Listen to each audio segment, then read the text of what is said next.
سلام. امروز درباره پتنت و اجازه کار در روسیه صحبت میکنیم که صدها هزار مهاجر تاجیک برای گرفتن آن عذاب میکشند، سرسان و سرگردان میشوند. یک گزارش رادیو آزادی در این باره که روسیه میخواهد در خود تاجیکستان به خواهشمندان اجازه کار بدهد و سپس به مسکو، سنت پترزبورگ و دیگر شهرها برد، بحث زیادی را در صفحه رادیو آزادی در اینستاگرام به میان آورد. بعضی مهاجران میگویند روسیه اگر چنین کند بسیار خوب میشود. اینجا میگه بیو پاتنت تا میکنم، نسات تویز میکنم، داکیمنت تا میکنم. میرای میگه او کوی جای میبرد اونجا با میگه که نه داکیمنت تا نایسو بیویل که تا نو شایسو. ولی حالا هم را میبینیم که کاربران در شبکه‌های اجتماعی چی میگویند. اجازه کاری روسیه را گرفتن در تاجیکستان خوب است یا نه؟ از شرح کاربری با نام پراود پرینس آغاز میکنیم که نظرش به دادن پتنت روسیه مثلا در دوشنبه مثبت است. او میگوید و فکر من بسیار خوب می شود، میانه روها گم می شوند، اگر رد هم کنند میستی در وطن سرسان نمی شوی. من در مسکو سپردم، گرداندند، باید اکنون 16 روز منتظر باشم تا که جوابی تشخیص بیاید. 20 روز دیگر تبابت کنم تا پتنت گیرم. مثل من در یک روز 50 آدم را می گردانند، هر گونه کسلی دروغ گفته. خوب است در تاجیکستان باز کنند تا که همونجا جوابش یا پتنت را گیریم. برعکس این کاربر گروه دیگری گفتند که در تاجیکستان برای ماندن و گرفتن اجازه کار یا پتنت روسیه کار درستی نیست، چون دردسر مهاجران را برعکس زیادتر میکند.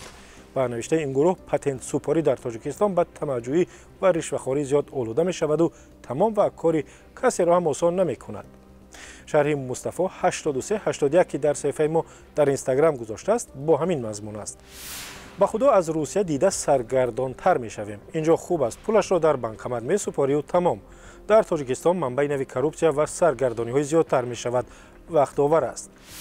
گروه دیگری از کاربران در صفحه ما در فیسبوک و هم اینستاگرام گفتند که در خود تاجیکستان جلب کردن قوه کاری به روسیه بر ضرر تاجیکستان است، چون متخصصان خوب در کشور کم میمانند. کاربر با نام قریف 0007 در صفحه رادیو آزادی در اینستاگرام شرح جالبی را گذاشته است که همراه میخوانیم. این روسیه بسیار دانا است، میداند چگونه آدم ها را برد، یعنی متخصص که زبان و کسبش را خوب داند. برای همین در تاجیکستان نه شاعر ماند، نه دکتر علم ماند، نه بیزنسمن، نه جراح خوب ماند. هم از وطنشان گریختند، چون میدانند که در تاجیکستان متخصص قدر ندارد. فقط پاره بده، در کرسی بنشین، سواد تو مهم نیست. شرح زیادی دیگر درباره آن است که اگر در تاجیکستان شرایط برای آفریدن جایهای نوی کاری فراهم کنند، ساختن مرکزی برای گرفتن اجازه کار یا پتنت در روسیه لازم نمی شود. این کاربران حکومت تاجیکستان را تنقید کردند که به جای فراهم کردن شرایط راه آسان فرستادن مهاجران به روسیه را جستجو دارد.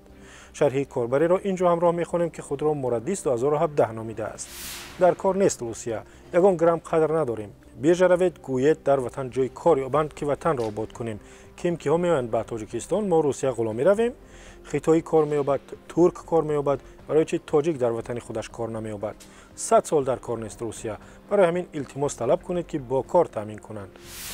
این شرح را کاربران دیگر هم گذاشتند که ظاهرا اکثریتشان مهاجرند یا تامین مهاجرت کاری را در روسیه چشیدند. از بین آنها شرح درگان آفیسیل را از صفحه رادیو آزادی از اینستاگرام گرفتیم و ببینید چی میگوید. همین کاری روسیه را در تاجیکستان تشکیل کنید چه می شود؟ ما میمیریم از عذاب در همین روسیه. زمستان خنک، کار تماما نیست در اینجا. شما چه میگویید؟ خوب است که پتنت یا اجازه کار در روسیه را در تاجیکستان بدهند یا بهتر است که پیش اهل عائله و پدر و مادر در وطن خویش کار کنید؟ با ما نویسید، چه از طریق وبسایت رادیو آزادی یا چه از طریق تلفنی که پیش چشمتان هست. واتساپ، وایبر و ایمو و تلگرام دارد. آزادی آنلاین به پایان رسید. من طاهری سفر هستم و اینجا رادیو آزادی است.